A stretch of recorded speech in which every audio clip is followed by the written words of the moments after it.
For more than 100 years, this is how we pictured a newborn's world. William James, the father of American psychology, he famously called it a blooming, buzzing confusion. Just a total sensory overload, a big, chaotic mess. And for more than 100 years, he was completely, and I mean scientifically, wrong. What we're actually looking at is the exact opposite of confusion. It's a story of incredible precision, of survival, and of engineering that's it's almost impossible to wrap your head around.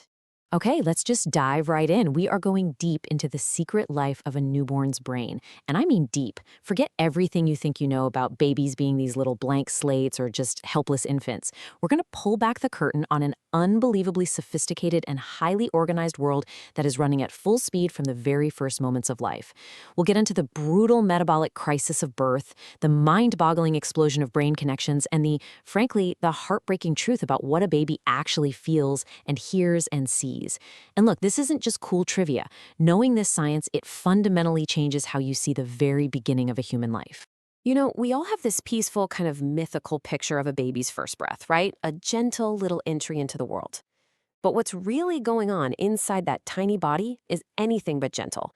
It is a full-blown metabolic emergency. That's a perfect way to describe it. I mean, it is a shock to the system of the highest order. That first breath, it isn't some gentle start. It's the opening act of the most dramatic physiological transformation in our entire lives. The baby is, quite literally, fighting for its life from second one. Just look at this timeline. The second that umbilical cord is cut, the placental lifeline, which has been this constant, high-octane fuel line, is just gone, instantly. Within the first hour, the baby's blood glucose levels just plummet. And by 2 hours, they hit absolute rock bottom. And we're not talking about a minor dip here. The newborn is basically launched into a state of profound hypoglycemia. I mean, if an adult's blood sugar dropped this fast, it would be a code red medical crisis. But for the newborn, it's just part of the plan. They are designed for this.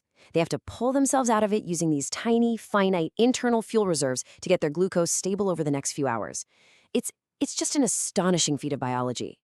Right. And here's why that fuel shortage is so incredibly dangerous. A newborn's brain is an absolute energy hog. This slide really says it all. It's burning through glucose at a rate roughly twice that of a fully grown adult brain, even though it's just a fraction of the size. It's this incredibly greedy organ, And it needs all that energy for the massive construction project it's about to kick off. So this post-birth fuel crisis, it's the first and most critical test. The brain is just screaming for energy right when its main supply line gets cut. So how on earth does it survive? So the baby's body unleashes this secret weapon, a massive surge of things called catecholamines. Think stress hormones like adrenaline, but released at levels that are completely unmatched at any other time in life. Not during a marathon, not during some major trauma, never. But this isn't a sign that something's wrong. It's a brilliantly designed survival kit. Yeah, and it shows how everything is perfectly coordinated. This single hormonal blast is everything at once. It clears the lungs for that first breath. It shunts blood to the most vital organs, the heart and the brain. It screams at the liver to dump its emergency energy stores into the bloodstream. And it ignites this special tissue called brown fat that acts like a personal furnace, just generating heat. It's a biological masterclass in crisis management. Okay, so the baby has survived the metabolic crisis. The systems are starting to stabilize. But now, with survival locked in, the most rapid, the most intense construction project in a human life gets underway. The brain literally starts to wire itself up. And rapid doesn't even come close to describing it. We're about to enter a phase of brain development called transient exuberance, which is just this wonderfully poetic name for something that is pure, raw biological force. And the numbers, they're just staggering. The sheer scale of this it's almost impossible to really picture. In the first few years of life, the brain is forming more than 1 million new neural connections, or synapses, every single second. At its absolute peak, the cerebral cortex is creating 2 million new synapses per second. It's this incredible overabundance of connections. You can think of it like a city trying to build its entire internet infrastructure overnight. It just lays down 10 times more cable than it'll ever need, connecting every single building to every other building. It's only later, through experience, that it figures out which connections are actually important, and then it prunes the rest away. So by age 2, a toddler's brain has well over 100 trillion synapses, way more than an adult. But that brings up a huge question, right? If you're building an electrical system this fast, with this many new connections firing off all at once, how do you keep it from just descending into total chaos?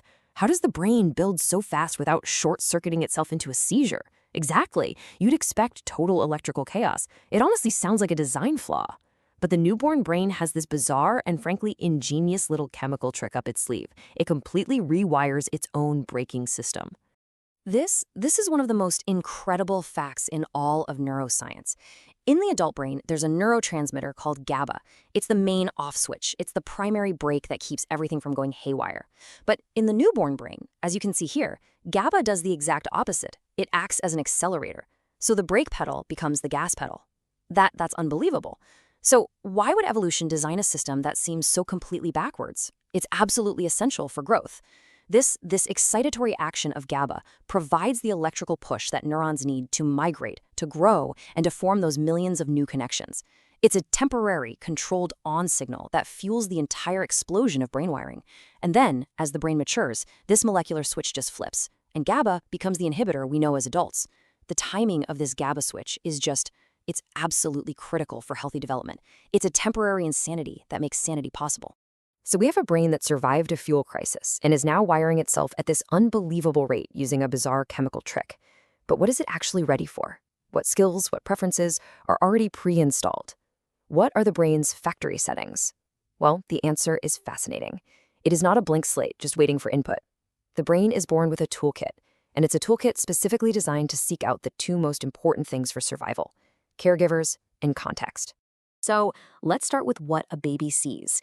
Using fMRI scans on newborns who are as young as 6 days old, researchers have actually found a specialized network for processing faces that's already active. They call it a proto-face network. What that means is babies are born with a neural template that is literally just waiting for the image of a face. The brain isn't learning what a face is from nothing. It's hardwired to seek out and lock onto faces from the moment they open their eyes. It already knows what it's looking for. And it's not just faces. What's so incredible is that a similar network for processing places or scenes is also online right from the start. Exactly. And this shows the brain isn't just looking for a person. It's already working to understand that person in a place. It's hardwired to seek out both the who and the where from birth. And this completely flips that old idea that these specialized visual areas are slowly built up from experience. Nope. The scaffolding is already there. Okay, now let's move on to what they can hear. In this really remarkable study, researchers played Bach to sleeping newborns, and they measured their brain activity. They found that the babies' brains showed these clear signs of what they called neural surprise when the rhythm of the music was unexpectedly changed. They'd already learned the beat and had expectations about it. But here's the catch. When the researchers totally scrambled the melody, the tune, the babies' brains didn't notice a thing. Nothing. So they can follow a beat, but they can't follow a tune? What's with the difference? The answer really lies in the womb. The listening environment before birth is just full of rhythm. You've got the mother's heartbeat, her breathing, the cadence of her voice, her walking. All that information passes through pretty clearly. But the amniotic fluid acts like a muffler for specific pitches, which makes it way harder to learn melodic patterns. So, just like this quote says, rhythm seems to be an innate part of our biological toolkit. We are literally born ready for the beat, hardwired for our mother's rhythm. While melody is a skill we have to learn and grow into. So this brings us to a really difficult but absolutely critical topic. For a dangerously long time, the medical world pretty much operated under the assumption that newborns, especially premature babies, didn't really feel pain the same way adults do.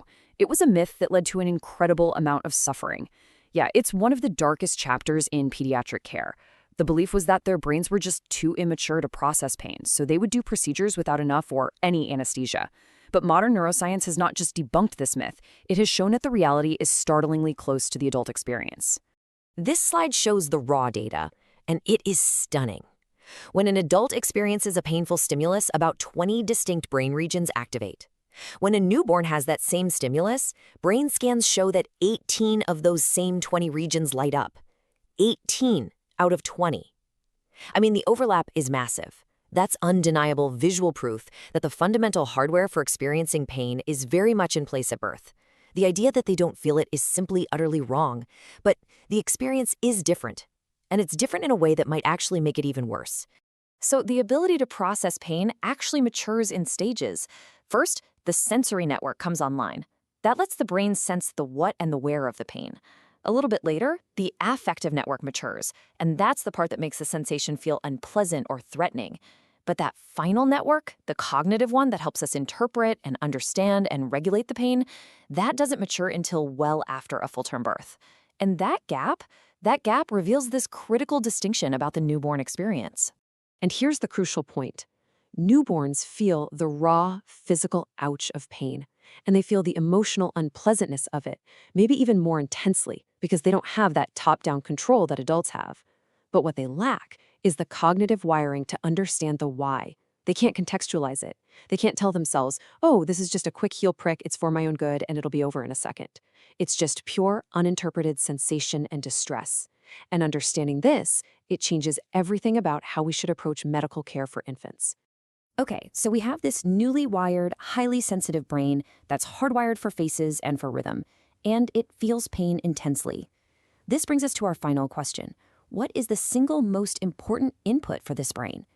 If the brain is built for connection, then the answer has to be, well, connection itself. And the science shows this isn't just some nice idea. It's a biological imperative, and it's driven by a very powerful neurochemical.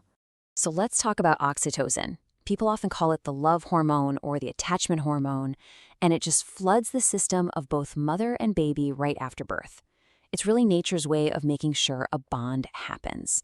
It lowers stress, it boosts feelings of connection, and it primes the brain's reward centers to find interaction pleasurable. It's really the key that unlocks the door to social bonding. And it's powerfully stimulated by simple things, especially skin-to-skin contact. And all of this creates what scientists call a biobehavioral feedback loop. Responsive caregiving, touch, soothing sounds, eye contact, that stimulates oxytocin in the baby. And that oxytocin makes the baby want to seek out even more of that social contact. And this brilliant little synchrony does something profound. It literally organizes the architecture of the infant's developing stress and emotional systems for their entire life. It trains the brain to see social interaction not just as pleasant, but as the primary way to regulate itself and to feel safe in the world. And this is where the science becomes incredibly practical for any parent or caregiver. Think about it like a game of serve and return. The baby serves by babbling or gesturing or crying, and the caregiver returns that serve by responding in an appropriate way with their voice, their face, their touch. Every single one of those little interactions is a brain-building moment. It's not just a sweet exchange, it is the fundamental work of development. Each return strengthens a positive neural connection, while a lack of a return can actually cause that connection to weaken or get pruned away. It's all happening in real time. Which leads us to maybe the most powerful and maybe the most daunting takeaway from all this science. If responsive interaction is what literally builds the brain, then parents and caregivers, you're not just guardians. You are the primary architects of your child's developing mind. Absolutely. And this is why understanding this science is just so empowering. Every single moment of simple, attentive caregiving is an act of construction. You are actively shaping the neural foundation of a human being with every cuddle, every song, every response. So the newborn brain is not a blooming buzzing confusion. Not at all.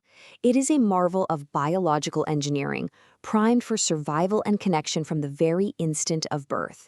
It arrives with the toolkit, it faces a crisis, and then it begins the most explosive construction project in all of nature. And the chief architect is you. So we'll leave you with this question. Knowing that you shape the mind from the very first moment, what will you build?